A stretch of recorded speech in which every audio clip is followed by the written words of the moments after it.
احسن بھون صاحب، محمد علی درانی صاحب ہیں. درانی صاحب کہتے ہیں کہ اس کو اسی پیرائے کے اندر دیکھنا چاہیے جو ادارے کا فیصلہ آیا ہے کہ ادارے نے ایک مثبت اقدام اٹھایا ہے، اس کو کسی سیاسی نقطۂ نظر کے ساتھ لنک نہیں کرنا چاہیے. آپ کیا سمجھتے ہیں کہ یہ جو کیس ہے اور اس کیس کا جو فیصلہ ہے، اس کے اثرات سیاسی طور پہ بھی اثر انداز ہوں گے یا جو فیصلہ آنا تھا وہ آ چکا؟ میں یہ سمجھتا ہوں کہ اس کے اثرات سیاسی ہونے ہی نہیں چاہیے اور اس کو اسی نقطۂ نظر کے ساتھ دیکھنا چاہیے. میں درانی صاحب کی اس بات سے بالکل سہمت ہوں کہ یہ بات کہہ دینا کہ یہ اس کا سیاسی فیصلہ ہے، یہ بالکل ایسی بات نہیں ہے. چونکہ یہ ادارے نے اپنا ایک انٹرنل جو اکاؤنٹیبلٹی کا میکانزم ہے اس کے مطابق ایک پورا ٹرائل کیا. ٹرائل کے مطابق ہر شخص کو موقع دیا گیا کہ وہ کیا جائے، اپنا ڈیفینس پیش کر سکے، اور اس کے بعد ایویڈنس ریکارڈ کرنے کے بعد ادارے نے ایک ڈیسیژن دیا، اور اس کے بعد ادارے میں ہی ایک انٹرنلی ان کی رائٹ آف اپیل ہوتا ہے، اور اس رائٹ آف اپیل کے بعد آخری میرا خیال ہے جو فورم ہے ود ان آرمی ایکٹ، وہ چیف آف آرمی اسٹاف آپ کہہ لیں ان کے پاس ہے، اور that is all. Sir, appeal کا مرحلہ یعنی کب تک دائر کی جا سکتی ہے، کب تک اس پر فیصلہ ہو سکتا ہے، یہ دورانیہ کتنے عرصے کا ہوتا ہے؟ دیکھیں، یہ تو آرمی ایکٹ میں ہی ہے. جیسے فیصلہ آیا ہے اس کے بعد انٹرنل ہی ان کا کوئی بورڈ ہوتا ہے جس میں یہ اپیل دائر کرتے ہیں، اور دیر آفٹر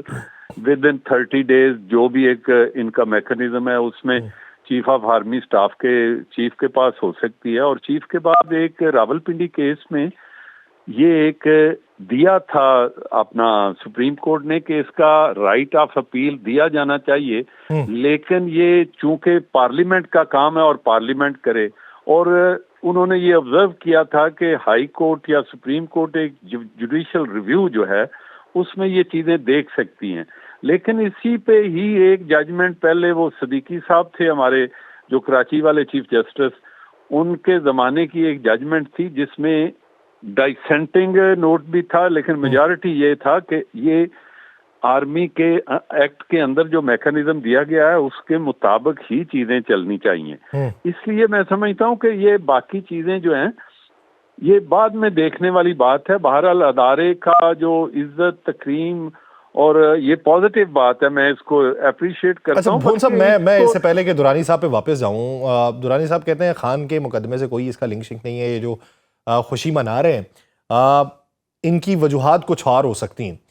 آپ کیا سمجھتے ہیں کہ جس طریقے سے خان نے ماضی کے اندر یہ کہا تھا کہ وعدہ معاف گواہ بنایا جا سکتا ہے، فیصل وابڈا صاحب نے جس طریقے سے کل پرسوں بات یہ کر دی کہ انہوں نے کہا جی وعدہ معاف گواہ بنیں گے، اس کے تو اثرات پڑیں گے، تو آپ کیا سمجھتے ہیں کہ کیا اس کے ڈاٹ لنک ہو سکتے ہیں یا اس کو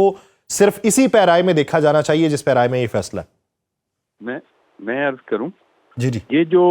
بار بار باتیں کی جاتی ہیں نا کہ اس کو اس پیرائے میں سمجھتا ہوں اسی پیرائے میں دیکھنا چاہیے جس پیرائے میں یہ کیس ٹرائی ہوا ہے. اس میں اوریجنلی ایک پرائیویٹ سیول آدمی کی کمپلینٹ ہے جس پہ سپریم کورٹ آف پاکستان نے جسٹس قاضی فائز عیسیٰ صاحب کے بینچ نے ڈائریکشن دی کہ اس کو انویسٹیگیٹ کیا جائے. یہ ٹاپ سٹی والے کیس میں اس میں ایویڈنس ہوئی، باقی چیزیں جو ہیں وہ انٹرنلی ان کے. لیکن کل ایک جو سٹیٹمنٹ خاص طور پہ جو آئی ایس پی آر نے دی وہ بھی بڑی دیکھنے والی بات ہے، جس میں انہوں نے کہا کہ باقی سارے کیس جو ہیں وہ جہاں جہاں ہیں پولیٹیکل فورم پہ وہ چل رہے ہیں، صرف ایک کیس ہمارے پاس ہے اور جس میں جنرل فیض حمید یا ان کے کچھ اور لوگ جنہوں نے کسی بھی حوالے سے کوئی انٹرنلی اپنے کوڈ آف کنڈکٹ کی وائلیشن کی ہے، اور انہوں نے وہ ایک انتشار کا لفظ انہوں نے استعمال کیا. اگر اینٹی اسٹیٹ کوئی ایکٹیویٹی کا ایک آدھ کیس ہے تو وہ separately that will be that. لیکن ایک بات میں بڑی خاص طور پہ کہنا چاہتا ہوں کہ اس کیس کے فیصلے کے بعد میں سمجھتا ہوں کہ بیوروکریسی،